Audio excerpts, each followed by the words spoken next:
ಬಹಳ ಅದ್ಭುತವಾಗಿ ತಮ್ಮ ಮಾತುಗಳನ್ನು ಪ್ರೊಫೆಸರ್ ಅವರು ಮಂಡಿಸಿದ್ದಾರೆ. ನಾನು ಪುಸ್ತಕ ಓದಿದ್ದೆ. ಒಂದು ಕಠಿಣವಾದಂಥ ಅಧ್ಯಯನ ಮೂಲಕ ಹೊರಬಂದಿರತಕ್ಕಂಥ ಕೃತಿ. ಅದರ ಜೊತೆಗೆ ಅನೇಕ ನಮ್ಮ ಸುತ್ತಮುತ್ತ ಇರತಕ್ಕಂಥ ಮಿಥ್ಯಗಳನ್ನು ಒಡೆದಿರುವಂಥ ಒಂದು ಅಧ್ಯಯನ. ಜಾತಿ ವ್ಯವಸ್ಥೆಗೆ ಸಂಬಂಧಪಟ್ಟಂತ ಅನೇಕ ಪ್ರಶ್ನೆಗಳನ್ನ ಇವರು ಎತ್ತಿದ್ದಾರೆ. ಆ ಪ್ರಶ್ನೆಗಳು ಮುಂದಿನ ಸಂಶೋಧನೆಗೆ ಯೋಗ್ಯವಾದಂತಾವು ಅಂತ ನಾನು ಭಾವಿಸ್ತೇನೆ. ಹಾಗಾಗಿ ನಾನು ಪುಸ್ತಕದ ಬಗ್ಗೆ ಇಲ್ಲಿ ಹೆಚ್ಚು ಮಾತಾಡೋದು. ಈಗಾಗಲೇ ನಮ್ಮ ಮೇಲೆ ಒಂದು ಕಂಪ್ಲೇಂಟ್ ಇದೆ ನ್ಯಾಯಾಂಗದ ಮೇಲೆ. ನ್ಯಾಯಾಂಗದವರು ಶಾಸಕಾಂಗದ ಮೇಲೆ ಅತಿಕ್ರಮಣ, ಕಾರ್ಯಾಂಗದ ಮೇಲೆ ಅತಿಕ್ರಮಣ, ಅದಕ್ಕೆ ಕ್ರೀಪಿಂಗ್ ಜೂರಿಸ್ಡಿಕ್ಷನ್ ಅಂತಾನೆ ಮಾಧ್ಯಮದವರು ಒಂದು ಹೆಸರು ಕೊಡ್ತಾರೆ. ಹಾಗಾಗಿ ನಾನು ಇನ್ನೂ ಹೆಚ್ಚು ಮಾತಾಡಿದ್ರೆ ನಾನು ಅಪವಾದಕ್ಕೆ ಒಳಪಡ್ತೀನಿ. ಹಾಗಾಗಿ ನಾನು ಆ ವಿಚಾರನ ಹೆಚ್ಚು ಮಾತಾಡದೆ ಬಹಳ ಕಷ್ಟಪಟ್ಟು ತಮ್ಮ ಮನಸ್ಸನ್ನ, ಅನುಭವವನ್ನ ಕ್ರೋಢೀಕರಿಸಿ ಈ ಕೃತಿಯನ್ನು ಹೊರತಂದಿದ್ದಾರೆ.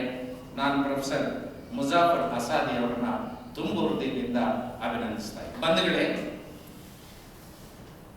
ಭಾರತ ದೇಶಕ್ಕೆ ಒಂದು ಕಾಲದಲ್ಲಿ ಹೊರಗಡೆಯಿಂದ ಆಹಾರವನ್ನು ಹುಡುಕಿಕೊಂಡು ಬಂದರು. ಮತ್ತೊಂದು ಕಾಲದಲ್ಲಿ ಹೊರಗಡೆಯಿಂದ ಕೃಷಿಯನ್ನು ಹುಡುಕಿಕೊಂಡು ಬಂದರು. ಮತ್ತೊಂದು ಕಾಲದಲ್ಲಿ ವ್ಯಾಪಾರಕ್ಕಾಗಿ ಬಂದರು. ಮತ್ತೊಂದು ಕಾಲದಲ್ಲಿ ಪ್ರವಾಸಿಗರಾಗಿ ಬಂದರು. ಮತ್ತೆ ಕೆಲವರು ಬಂದರು ಸ್ಟೂಡೆಂಟ್ಸ್ ಆಗಿ, ಜ್ಞಾನಾರ್ಜನೆಗಾಗಿ ಬಂದರು.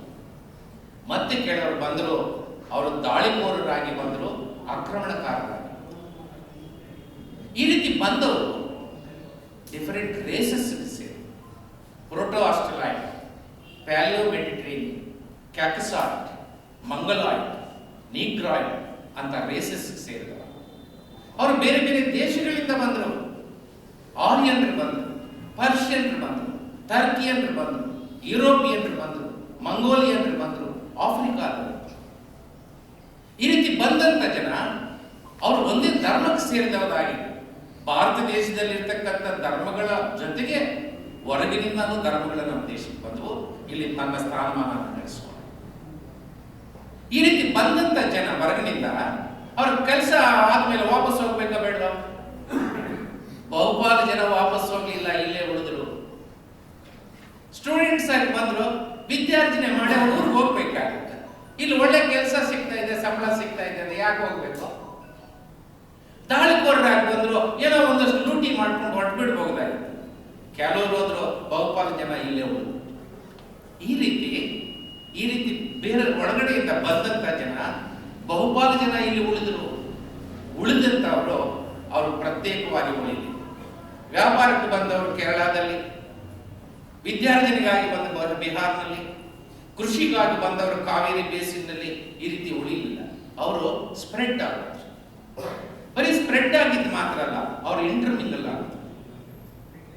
ಅದು ಎಷ್ಟು ಇಂಟರ್ಮಿಂಗಲ್ ಆಗಿದೆ ಅಂತಂದ್ರೆ, ಇವತ್ತು ಇಡೀ ದೇಶದಲ್ಲಿ ನೀವು ಹುಡುಕಿದ್ರೆ ಎಲ್ಲಿಯೂ ಕೂಡ ಪ್ಯೂರ್ ರೇಸ್ ಅಂತಕ್ಕಂಥ ಒಬ್ಬ ವ್ಯಕ್ತಿ ಸಿಗೋದಿಲ್ಲ, ಪ್ಯೂರ್ ನ್ಯಾಷನಾಲಿಟಿ ಅಂತಕ್ಕಂಥ ಒಬ್ಬ ವ್ಯಕ್ತಿ ಸಿಗೋದಿಲ್ಲ, ಪ್ಯೂರ್ ಭಾಷಾ ಕುಟುಂಬದ ಒಬ್ಬ ವ್ಯಕ್ತಿ ನಿಮ್ಗೆ ಸಿಗೋದಿಲ್ಲ.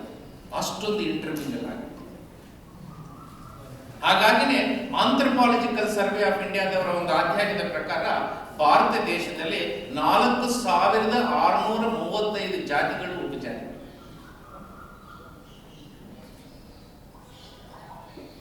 ಇದು ಈ ದೇಶದ ವ್ಯವಸ್ಥೆ. ಈ ಜಾತಿಗಳು ಕೇವಲ ಹಿಂದೂ ಧರ್ಮದಲ್ಲಿ ಮಾತ್ರ ಅಲ್ಲ, Islam is Indianized, Christianity is Indianized. ಅದನ್ನೇ ಇಸ್ಲಾಂ ಧರ್ಮದಲ್ಲಿ ಯಾವ ರೀತಿ, ಯಾವ್ಯಾವ ಕಾಲದಲ್ಲಿ, ಯಾವ್ಯಾವ ಕಾರಣಕ್ಕೆ, ಯಾವ್ಯಾವ ಸಂದರ್ಭಗಳಲ್ಲಿ ಜಾತಿಗಳು ಹುಟ್ಟುಕೊಂಡು ಅಂತಕ್ಕಂಥ ಬಹಳ ಪ್ರಮುಖವಾದಂಥ ವಿಷಯನ ದಾಖಲೆಗಳ ಸಮೇತ ಆಳವಾದ ಅಧ್ಯಯನದ ಮುಖಾಂತರ ಅಸಾದಿ ಅವರು ಈ ಕೃತಿಯಲ್ಲಿ ನಮಗೆ ನೀಡ್ತಾರೆ. ಈ ಜಾತಿ ವ್ಯವಸ್ಥೆಯಲ್ಲಿ ನಮಗೆ ಕೆಲವರಿಗೆ ಅನುಕೂಲ ಇದೆ, ಕೆಲವರಿಗೆ ಅನಾನುಕೂಲ. ಅನುಕೂಲ ಇರೋರು ಜಾತಿಯನ್ನ ಧರ್ಮದೊಂದಿಗೆ ಜಾತಿಗಳ ನಡುವೆ ಗೋಡೆಗಳನ್ನು ನಿರ್ಮಾಣ ಮಾಡಿದರು. ಈ ದೇಶದಲ್ಲಿ ಶಾಶ್ವತವಾಗಿ ಉಳಿಯುವಂತೆ ಮಾಡಿದರು.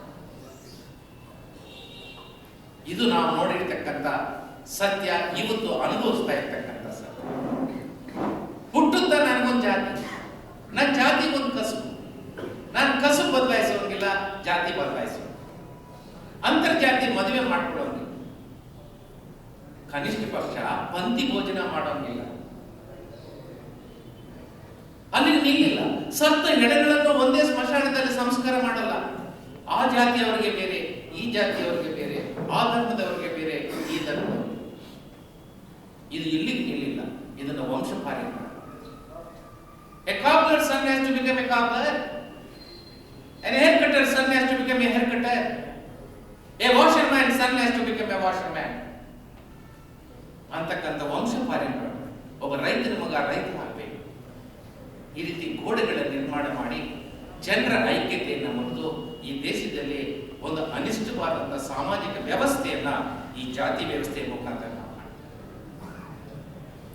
ಈ ಜಾತಿ ವ್ಯವಸ್ಥೆ, ಈ ಅಸಮಾನತೆ ಹೋಗಬೇಕು. ಎಂತ ಅಸಮಾನತೆ? ಈ ದೇಶದಲ್ಲಿ ಮೇಲ್ ಜಾತಿಗಳು, ಮೇಲ್ವರ್ಗಗಳು, ಕೆಳ ಜಾತಿಗಳು, ಕೆಳ ವರ್ಗಗಳು, ಜಾತಿ ಮತ್ತು ವರ್ಗ ಬೆಸೆದೋಗಿರ್ತಕ್ಕಂಥ ಒಂದು ಸಾಮಾಜಿಕ ವ್ಯವಸ್ಥೆಯನ್ನು ಈ ದೇಶದಲ್ಲಿ ನಾವು ಈ ಜಾತಿ ವ್ಯವಸ್ಥೆಯಲ್ಲಿ ರಾಜಕೀಯ ಅಸಮಾನತೆ, ಆರ್ಥಿಕ ಅಸಮಾನತೆ, ಸಾಮಾಜಿಕ ಅಸಮಾನತೆ, ಸಾಂಸ್ಕೃತಿಕ ಅಸಮಾನತೆಯನ್ನು ನಾವು ಕಾಣ್ತಾ ಇದ್ದೇವೆ. ಈ ಅಸಮಾನತೆ ಹೋಗಬೇಕು ಅಂತ ನಮ್ಮ ಜನ ಏನು ಸುಮ್ಮನೆ ಕೂತಿರ್ಲಿಲ್ಲ. ಬುದ್ಧನ ಕಾಲದಲ್ಲಿ, ಬಸವನ ಕಾಲದಲ್ಲಿ ದಾಸಪಂಥರು, ಭಕ್ತಿ ಪಂಥ, ಇತರ ಅನೇಕ ಸೂಫಿ ಸಂತರು ಅನೇಕರು ಈ ಜಾತಿಯ ಅಸಮಾನತೆ ವಿರುದ್ಧ ತಮ್ಮ ಧ್ವನಿಯನ್ನು ಎತ್ತಿದರು. ಇದರ ಪರಿಣಾಮವಾಗಿ ಸ್ವಾತಂತ್ರ್ಯ ಪೂರ್ವದಲ್ಲಿ ಜಾತಿ ವಿನಾಶಕ್ಕೆ ಸಂಬಂಧಪಟ್ಟಂತ, ಅಸ್ಪೃಶ್ಯತೆ ವಿನಾಶಕ್ಕೆ ಸಂಬಂಧಪಟ್ಟಂತ, ದೇವಾಲಯಗಳಿಗೆ ಪ್ರವೇಶ ಮಾಡತಕ್ಕಂತ ಅನೇಕ ಕಾನೂನುಗಳು ಜಾರಿಗೆ. ಆದರೆ ಬಹುದೊಡ್ಡ ಕಾರ್ಯ ನಡೆದಿದ್ದು ನಮ್ಮ ಸಂವಿಧಾನ. ಅನೇಕ ಜನರು ಹೇಳ್ಬೋದು, ಈ ಸಂವಿಧಾನದಿಂದ ಜಾತಿ ವ್ಯವಸ್ಥೆ ಹೋಗಿಲ್ಲ, ಜಾತಿ ಅಸಮಾನತೆ ಕಡಿಮೆ ಆಗಿಲ್ಲ ಅಂತ ಹೇಳ್ತಾ ಇದ್ದಾರೆ ಇವತ್ತು. ಆದ್ದರಿಂದ ಈ ಸಂವಿಧಾನ ನಮಗೆ ಬೇಡ, ಈ ಸಂವಿಧಾನ ಸುಡ್ತಾರೆ, ಈ ಸಂವಿಧಾನ ಬದಲಾಯಿಸ್ತೀವಿ ಅಂತಾರೆ. ಪ್ರತಿ ದಿವಸ ನಮ್ಮ ನಾಳುವವರು ಈ ಸಂವಿಧಾನಕ್ಕೆ ನಮಸ್ಕಾರ ಮಾಡ್ತಾರೆ, ಹಿಂದ್ಗಡೆ ಹೋಗಿ ಚೂಲಿ ಮಾಡಿ. The way in which the parliament is going on. Is there a respect for Indian constitution? Is there a respect for Indian parliamentary democracy? ಇಂಥ ಪರಿಸ್ಥಿತಿಯಲ್ಲೂ ಕೂಡ ನನ್ನ ವಾದ ಏನು ಅಂತಂದ್ರೆ, ಇಲ್ಲ, ಈ ಸಂವಿಧಾನನ ನಾವು ಉಳಿಸೋದು. ಈ ಸಂವಿಧಾನನ ನಾವು ಕಳ್ಕೊಂಡ್ರೆ ಈ ದೇಶದಲ್ಲಿ ಕೋಮುವಾದ, ಅರಾಜಕತೆ, ಮೂಲಭೂತವಾದ ತಾಂಡವಾಡುತ್ತೆ. ಅಂತ ಪರಿಸ್ಥಿತಿ ನಿರ್ಮಾಣ ಆದಾಗ ನಾವು ಗಳಿಸಿರ್ತಕ್ಕಂಥ ಹಕ್ಕುಗಳನ್ನು ನಾವು ಕಳ್ಕೋಬೇಕಾಗುತ್ತೆ. ನಮ್ಮ ಬಾಯಿಗೆ ಬಿಂಗ ಹಾಕ್ಬಿಟ್ಟು ಗುಲಾಮರಂತೆ ಈ ದೇಶದಲ್ಲಿ ನಾವು ಬಡಕಬೇಕು. ಅಂತ ಪರಿಸ್ಥಿತಿ ಬರಬೇಕು, ಬರಬಾರದು ಅಂತ ಅನ್ನೋದಾದ್ರೆ ನಾವೆಲ್ಲರೂ ಒಗ್ಗಟ್ಟಾಗಿ ಒಂದು ಧ್ವನಿ ಎತ್ತಬೇಕಾಗಿದೆ. We have to save the constitution, save the country. ನಾನು ಇವತ್ತು ಬೆಳಗ್ಗೆ ಕೂಡ ಒಂದು ಕಾಲೇಜಿನ ಶಿಕ್ಷಕರ ಒಂದು ಉಪನ್ಯಾಸದಲ್ಲಿ ಹೇಳ್ತಾ ಇದ್ದೆ, ಈ ಜಾತಿ ವ್ಯವಸ್ಥೆಯನ್ನ ನಾವು ಧ್ವಂಸ ಮಾಡ್ಲಿಕ್ಕೆ ಆಗಿಲ್ಲ, ಆದ್ರೆ ಬಹಳ ದೊಡ್ಡ ಪೆಟ್ಟು ಕೊಟ್ಟಿದ್ದೀವಿ ಅನ್ನೋದಂತ ಸತ್ಯ ಸಂವಿಧಾನದಲ್ಲಿ. ಇವತ್ತು ಈ ದೇಶದ ರಾಷ್ಟ್ರಪತಿ ಯಾರು? ಒಬ್ಬ ದಲಿತನ ಮಗ. ಈ ದೇಶದ ಪ್ರಧಾನಿ ಯಾರು? ಅತಿ ಹಿಂದುಳಿದಿರ್ತಕ್ಕಂಥ ಜಾತಿಯಲ್ಲಿ ಹುಟ್ಟಿದಂತ ಒಬ್ಬ ವ್ಯಕ್ತಿ. ಕೋಲಾರ ಜಿಲ್ಲೆಯ ಮಧ್ಯಮ ವರ್ಗದ ರೈತ ಕುಟುಂಬದಲ್ಲಿ ನಾನು ಜನಿಸಿದ್ದು. ಸ್ವಾಭಾವಿಕವಾಗಿ ಜಾತಿ ವ್ಯವಸ್ಥೆಯಲ್ಲಿ ನಾನು ರೈತನಾಗಬೇಕಾಗಿತ್ತು. ಆದರೆ ಬೆಂಗಳೂರು ವಿಶ್ವವಿದ್ಯಾಲಯದಿಂದ BA LLB ಡಿಗ್ರಿ ಪಡೆದು 25 ವರ್ಷಗಳ ಕಾಲ ಬೆಂಗಳೂರು ಶಹರ್ನಲ್ಲಿ ವಕೀಲ ವೃತ್ತಿ ಮಾಡಿ 10 ವರ್ಷಗಳ ಕಾಲ ಸುಮಾರು ಕರ್ನಾಟಕದ ಹೈಕೋರ್ಟ್ ನ್ಯಾಯಮೂರ್ತಿಯಾಗಿ ಕೆಲಸ ಮಾಡಿ ರಿಟೈರ್ ಆದ ನಂತರ ನಾನು ಸುಪ್ರೀಂ ಕೋರ್ಟ್ನಲ್ಲಿ ಡೆಸಿಗ್ನೇಟೆಡ್ ಸೀನಿಯರ್ ಕೌನ್ಸಿಲ್ ಆಗಿ 4 ವರ್ಷ ಕೆಲಸ ಮಾಡೋದಕ್ಕೆ ಸಾಧ್ಯ ಆಗಿದ್ದು ನನ್ನ ಸಂವಿಧಾನ ನನಗೆ ಕೊಟ್ಟಂತ. ಹಾಗಾಗಿ ಇದನ್ನು ನಾವು ಅರ್ಥ ಇಲ್ಲಿನ ಧಾರ್ಮಿಕ ಸಂಬಂಧಗಳು. ನಾನು ಇವತ್ತು ಯಾವಾಗಲೂ ಹೇಳ್ತಾ ಇರ್ತೀನಿ, ನಾನು ಬರೆದು ಇದ್ದೀನಿ, ಭಾರತದ ದೇಶನ ಅರ್ಥ ಮಾಡ್ಕೊಳ್ಳದೆ ಭಾರತದ ಸಂವಿಧಾನ ಅರ್ಥ ಆಗೋದಿಲ್ಲ. ಹಾಗಾಗಿ ದೇಶನ ಅರ್ಥ ಮಾಡ್ಕೊಳ್ಳಿ, ಆ ಮುಖಾಂತರ ಸಂವಿಧಾನ. ದೇಶ ಅರ್ಥ ಮಾಡ್ಕೊಳ್ಳೋದು ಅಂದ್ರೆ ದೇಶದ ಜನರ ಚರಿತ್ರೆ, ಜನರ ಮೂಲ, ಜನರ ಜಾತಿಗಳು, ಧರ್ಮಗಳು, ಭಾಷೆಗಳು, ಮೌಲ್ಯಗಳು, ಆರ್ಥಿಕ, ಸಾಮಾಜಿಕ, ಸಾಂಸ್ಕೃತಿಕ ಸಂಬಂಧಗಳು, ಇವನ್ನು ನಾವು ತಿಳ್ಕೊಂಡಾಗ ಒಂದು ದೇಶದ ಜನರ ಬಗ್ಗೆ ನಾವು ತಿಳ್ಕೊಂಡು. ಅದಕ್ಕೆ ತೆಲುಗುನ ಒಬ್ಬ ಮಹಾಕವಿ ಹೇಳ್ತಾನೆ, ದೇಶಮಂಟೆ ಮಟ್ಟಿ ಕಾದೋಯ್, ದೇಶಮಂಟೆ ಮನುಷ್ಯರು. A nation is made of not just land, A nation is made of it's people. ಆ ಜನರ ಬಗ್ಗೆ ನಾವು ತಿಳ್ಕೊಂಡಾಗ ಆ ದೇಶದ ಬಗ್ಗೆ ತಿಳ್ಕೊಂಡಾಗೆ, ಆ ದೇಶದ ಬಗ್ಗೆ ತಿಳ್ಕೊಂಡ್ರೆ ಭಾರತದ ಸಂಭವ. ನಾನು ಆಗ ಹೇಳಿದಂಗೆ ಬೇರೆ ಬೇರೆ ರೇಸಸ್ ಇಂದ, ಬೇರೆ ಬೇರೆ ಕಾಲಮಾನದಲ್ಲಿ, ಬೇರೆ ಬೇರೆ ದೇಶಗಳಿಂದ, ಬೇರೆ ಬೇರೆ ಭಾಷಾ ಕುಟುಂಬಗಳಿಂದ ಭಾರತ ದೇಶಕ್ಕೆ ಜನ ಬಂದ್ರು, ಇಂಟರ್ಮಿಂಗಲ್ ಆದ್ರು. ಇದನ್ನ ನಾವು ಅರ್ಥ ಮಾಡ್ಕೊಳ್ತಾ ಇದ್ರೆ ಭಾರತದ ಸಂವಿಧಾನದಲ್ಲಿ ಬಹುತ್ವ ಅಂದ್ರೆ ಅರ್ಥ ಆಗುತ್ತಾ? ವಾಟ್ ಈಸ್ ಮೆಂಟ್ ಬೈ ಪ್ಲೂರಲಿಸಂ ಅನ್ನೋದು ನಮ್ಗೆ ಅರ್ಥ ಆಗುತ್ತಾ? ಈ ಪ್ರಶ್ನೆ ಭಾರತದ ಸ್ವಾತಂತ್ರ್ಯ ಚಳವಳಿಯಲ್ಲಿ ಬಂತು. ಸ್ವಾತಂತ್ರ್ಯ ಬರ್ತಾ ಇದೆ, ಆ ಸಂದರ್ಭದಲ್ಲಿ ಅನೇಕ ಪ್ರಶ್ನೆಗಳು ಬಂದವು. ಆ ಪ್ರಶ್ನೆಗಳಿಗೆ ಈ ದೇಶದ ಜನ ಚರ್ಚೆ ಮಾಡಿ ಉತ್ತರಗಳು ಕೊಟ್ಟರು. ಅವು ರಾಷ್ಟ್ರೀಯ ನುಡಿಗಳಾದವು. ಅದು ನಮ್ಮ ಸಂವಿಧಾನದಲ್ಲಿ ಸ್ಥಾನಮಾನ. ನಾನು ಎಲ್ಲ ಪ್ರಶ್ನೆಗಳಿಗೆ ಹೋಗಲ್ಲ, ಇವತ್ತಿನ ಸಂದರ್ಭಕ್ಕೆ ಸಂಬಂಧಪಟ್ಟಕ್ಕೆ ಒಂದೇ ಒಂದು ಪ್ರಶ್ನೆ ನಿಮ್ಗೆ ಹೇಳ್ತಕ್ಕಂಥ. ಸ್ವಾತಂತ್ರ್ಯ ಬರ್ತಾ ಇದೆ, ಸ್ವಾತಂತ್ರ್ಯ ಬಂದ ನಂತರ ಭಾರತ ದೇಶನ ಹಿಂದೂ ರಾಷ್ಟ್ರ ಮಾಡೋಣ ಅಂತಕ್ಕಂಥ ಧ್ವನಿ ಬಂತು. ಯಾಕೆ ಅಂತಂದ್ರೆ ಭಾರತ ದೇಶದಲ್ಲಿ 80% ಜನ ಹಿಂದೂಗಳು, ಉಳಿದ 20% ಜನ ಬೇರೆ ಎಲ್ಲ ಧರ್ಮ. ಈ ಇಶ್ಯೂವನ್ನ ಈ ದೇಶದ ಜನ ಚರ್ಚೆ ಮಾಡಿದ್ರು. ಅವರೊಂದು ಉತ್ತರ ಏನಂತಂದ್ರೆ, ನಾವು ಬೇರೆ ಬೇರೆ ರೇಸಸ್ ಇಂದ, ಬೇರೆ ಬೇರೆ ದೇಶಗಳಿಂದ, ಬೇರೆ ಬೇರೆ ಭಾಷಾ ಕುಟುಂಬಗಳಿಂದ ಇಲ್ಲಿ ಬಂದು ಇಂಟರ್ಮಿಂಗಲ್ ಆಗಿದ್ದೀವಿ, ಒಟ್ಟಿಗೆ ಬಾಳಿದ್ದೀವಿ, ಒಬ್ಬರ ಬದುಕಿನ ಹೋರಾಟದಲ್ಲಿ ಮತ್ತೊಬ್ಬರು ನಾವು ಭಾಗವಹಿಸಿದ್ದೀವಿ, ಭುಜಕ್ಕೆ ಭುಜ ಕೊಟ್ಟು ಸಾಮ್ರಾಜ್ಯಶಾಹಿಯ ವಿರುದ್ಧ ನಾವು ಹೋರಾಟ ಮಾಡಿದ್ದೀವಿ. ಭಾರತದ ಸ್ವಾತಂತ್ರ್ಯ ಹೋರಾಟದಲ್ಲಿ ಕೇವಲ ಹಿಂದೂಗಳ ರಕ್ತ ಮಾತ್ರ ಹರಿದಿಲ್ಲ, ಮುಸಲ್ಮಾನರ ರಕ್ತ ಹರಿದಿದೆ, ಕ್ರೈಸ್ತರ ರಕ್ತ ಹರಿದಿದೆ, ಸಿಖ್ಖರ ರಕ್ತ ಹರಿದಿದೆ, ಬುಡಕಟ್ಟು ಜನಾಂಗ, ದಲಿತರ ರಕ್ತ ಹರಿದಿದೆ ಅಂತಕ್ಕಂಥ ಸತ್ಯನ ನಾವು ಯಾರು ಮರೆಯಲ್ಲ. ಹಾಗಾಗಿ ನಮಗೆ ಹಿಂದೂ ರಾಷ್ಟ್ರ ಬೇಡ, ಇಸ್ಲಾಂ ರಾಷ್ಟ್ರ ಬೇಡ, ಕ್ರೈಸ್ತ ರಾಷ್ಟ್ರ ಬೇಡ, ಸಿಖ್ ರಾಷ್ಟ್ರ ಬೇಡ, ನಮಗೆ ಜಾತ್ಯತೀತ ರಾಷ್ಟ್ರ ಬೇಕು ಅಂತಕ್ಕಂಥದ್ದು ನಮ್ಮ ರಾಷ್ಟ್ರೀಯ ಚಳವಳಿ ಗುರಿಯಾಯಿತು. ಅದು ನಮ್ಮ ಸಂವಿಧಾನದಲ್ಲಿ ಸ್ಥಾನಮಾನ.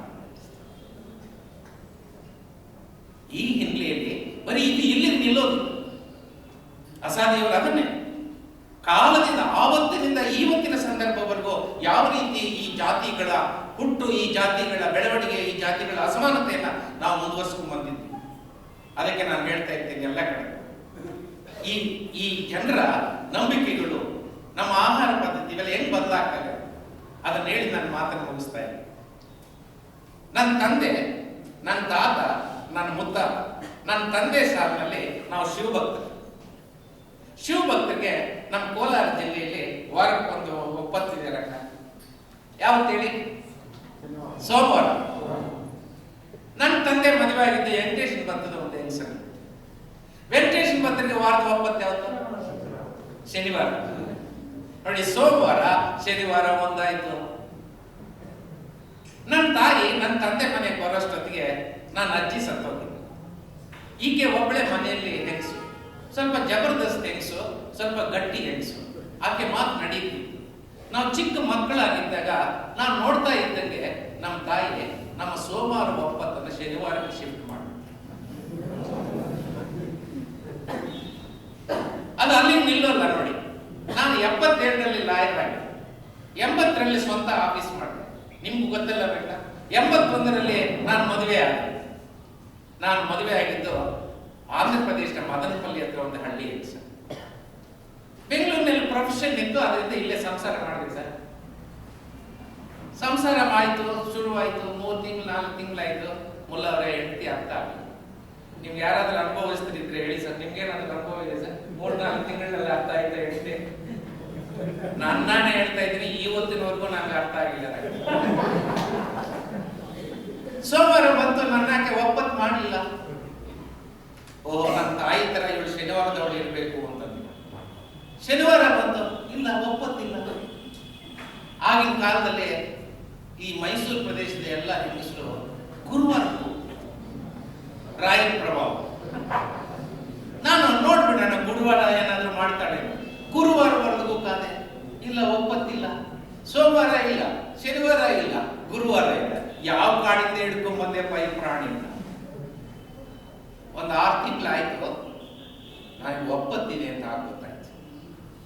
ಯಾವತ್ತು ಅಂತಂದ್ರೆ, ಯಾವತ್ತು ನನ್ನ ಹೆಂಡತಿ ಜಗಳ ಮಾಡಿಕೊಂಡು ಸಿಟ್ಟು ಮಾಡಿಕೊಂಡು ಅಡಿಗೆ ಮಾಡೋದಿಲ್ವೋ ಆವತ್ತೇ ನಾನು. ಈ ರೀತಿ ನಮ್ಮ ಒಪ್ಪತ್ತುಗಳು ಬದಲಾಗ್ತವೆ. ನಾನು ಕೋಲಾರ ಜಿಲ್ಲೆಯವರು, ಒಂದು ಗಡಿ ಗ್ರಾಮದಲ್ಲಿ ನಾನು ಜನಿಸಿ, ನನ್ನ ಮಾತೃಭಾಷೆ ತೆಗೆ, ನನ್ನ ಹೆಂಡತಿಯ ಆಂಧ್ರದವರು, ಆಕೆ ಮಾತೃಭಾಷೆ ತೆಗೆ. ನಾವು ಬೆಂಗಳೂರಿನಲ್ಲಿ ಸಂಸಾರ ಶುರು ಮಾಡಿ, ಆಗ ಈ ರಾಜ್ಯದ ಪ್ರಜಾಪ್ರಭುತ್ವ ಚಳವಳಿಯ ಒಬ್ಬ ವಿದ್ಯಾರ್ಥಿಯಾಗಿ ಈ ರಾಜ್ಯನ ಸುತ್ತಬೇಕಾಗಿತ್ತು. ಆ ರೀತಿ ಸುತ್ತಬೇಕಾದ್ರೆ, ಜನಸಾಮಾನ್ಯರನ್ನು ತಲುಪಬೇಕಾದ್ರೆ ನಾನು ಕನ್ನಡದಲ್ಲಿ ಭಾಷಣ ಮಾಡೋದನ್ನು ಕಲಿತೆ, ಕನ್ನಡದಲ್ಲಿ ಬರೆಯೋದನ್ನು ಕಲಿತೆ. ಕ್ರಮೇಣ ನನ್ನ ಹೆಂಡತಿ ಜೊತೆ ಕನ್ನಡದಲ್ಲಿ ಮಾತಾಡ್ತಾರೆ. ಇವತ್ತು ನನ್ನ ಮನೆಯಲ್ಲಿ ನನ್ನ ಮಕ್ಕಳಿಗೆ ತೆಲುಗು ಮಾತೃಭಾಷೆ ಇಲ್ಲ, ಕನ್ನಡ ಮಾತೃಭಾಷೆ. ಹೀಗೆ ನಮ್ಮ ಮಾತೃಭಾಷೆಗಳು ಬದಲಾಗ್ತವೆ, ನಮ್ಮ ವಾರದ ಒಪ್ಪತ್ತುಗಳು ಬದಲಾಗ್ತವೆ, ನಮ್ಮ ಆಹಾರ ಪದ್ಧತಿಗಳು ಬದಲಾಗ್ತವೆ, ನನ್ನ ನಂಬಿಕೆಗಳು ಬದಲಾಗ್ತವೆ, ಆಚಾರ ವಿಚಾರಗಳು ಬದಲಾಗ್ತವೆ. ಅದೆಲ್ಲವನ್ನು ನಮಗೆ ಸಂರಕ್ಷಿಸಿ ಮುಂದಿನ ತಲೆಮಾರುಗಳ ಕಾಲ ಕಾಪಾಡಿಕೊಂಡು ಹೋಗುವಂತಹ ಮೌಲ್ಯಗಳನ್ನು ಅಳವಡಿಸಿರ್ತಕ್ಕಂಥ ಒಂದು ಮಹಾನ್ ಕೃತಿ ಅಂದ್ರೆ ಅದು ಭಾರತದ ಸಂವಿಧಾನ. ಆ ಸಂವಿಧಾನವನ್ನು ಅರ್ಥ ಮಾಡಿಕೊಳ್ಳೋದಕ್ಕೆ ನನ್ನ ಅಭಿಪ್ರಾಯದಲ್ಲಿ ಅಸಾಧ್ಯವಾದ ಅಲ್ಪಸಂಖ್ಯಾತರು ಮತ್ತು ಜಾತಿ ವ್ಯವಸ್ಥೆ ಕೂಡ ಅದು ಕೇವಲ ಅಲ್ಪಸಂಖ್ಯಾತರಿಗೆ ಮಾತ್ರ ಸೀಮಿತ ಅಲ್ಲ, ಇಡೀ ದೇಶದ ಜಾತಿ ವ್ಯವಸ್ಥೆ ಅರ್ಥ ಮಾಡ್ಕೊಳ್ಳೋದಕ್ಕೆ ನಮಗೆ ಸಾಧ್ಯ ಆಗುತ್ತೆ. ಜಾತಿ ಸಂಬಂಧಗಳನ್ನು ಅರ್ಥ ಮಾಡ್ಕೊಳ್ಳೋದಕ್ಕೆ ಸಾಧ್ಯ ಆಗುತ್ತೆ. ಇದನ್ನು ಯಾವ ರೀತಿ ಅಸಮಾನತೆ, ಜಾತಿಯನ್ನು ನಾವು ತೊಲಗಿಸೋದಕ್ಕೆ ಸಾಧ್ಯ ಆಗದೇ ಇರಬಹುದು. ಆದ್ರೆ I am a firm believer that it is possible for us to reduce or to remove the caste inequality. ಜಾತಿ ಅಸಮಾನತೆಯನ್ನು ತೊಲಗಿಸೋದಕ್ಕೆ ಸಾಧ್ಯ ಇದೆ. ಆ ದಿಕ್ಕಿನಲ್ಲಿ ನಾವು ಸಂವಿಧಾನ ಜಾರಿಗೆ ಬಂದ ನಂತರ ನಾವು ಒಂದಷ್ಟು ಪ್ರಯತ್ನ ಮಾಡಿ, ಇಲ್ಲ ಅಂತಂದ್ರೆ ಸಿದ್ದರಾಮಯ್ಯ ಚೀಫ್ ಮಿನಿಸ್ಟರ್ ಆಗೋಕ್ಕಾಗ್ತಿತ್ತ? ಜಾತಿ ವ್ಯವಸ್ಥೆಯಲ್ಲಿ ಅವರೆಲ್ಲ ಇರಬೇಕಾಗಿತ್ತು. How is it that they have been? It is because of Indian Constitution. ನಾನು ರೈತನಾಗಬೇಕಾಗಿತ್ತು, ನಾನು ಹೈಕೋರ್ಟ್ ಜಡ್ಜ್ ಆಗ. How is it possible? Because of Indian Constitution. ಆ ಕಾನ್ಸ್ಟಿಟ್ಯೂಷನ್ ಅನ್ನು ಅರ್ಥ ಮಾಡ್ಕೊಳ್ಳೋದಕ್ಕೆ ಅಸಾದಿಯವರ ಈ ಕೃತಿ ಸಹಾಯ ಆಗುತ್ತೆ. ನಮ್ಮ ಇಡೀ ಸಮಾಜನ ಅರ್ಥ ಮಾಡ್ಕೊಳ್ಳೋದಕ್ಕೆ ಸಹಾಯ ಆಗುತ್ತೆ. ಅನೇಕ ಮಿಥ್ಯೆಗಳನ್ನು ಇದು ಒಡೆಯುತ್ತೆ, ಸತ್ಯದ ಸಂಗತಿಗಳನ್ನು ನಮ್ಮ ಮುಂದೆ ತೆರೆದಿಡುತ್ತೆ. ಆ ದಿಕ್ಕಿನಲ್ಲಿ ಮತ್ತೊಮ್ಮೆ ನಾನು ಅಸಾದಿಯವರನ್ನು ಅಭಿನಂದಿಸಿ ಅವಕಾಶ ಕೊಟ್ಟು ನನ್ನ ಮಾತುಗಳನ್ನು ಹಂಚಿಕೊಳ್ಳೋದಕ್ಕೆ ನೀವೆಲ್ಲ ಸಹಾಯದಿಂದ ಕೇಳಿದ್ದಕ್ಕೆ ನಿಮ್ಗೆಲ್ಲರಿಗೂ ವಂದಿಸಿ ನನ್ನ ಮಾತನ್ನು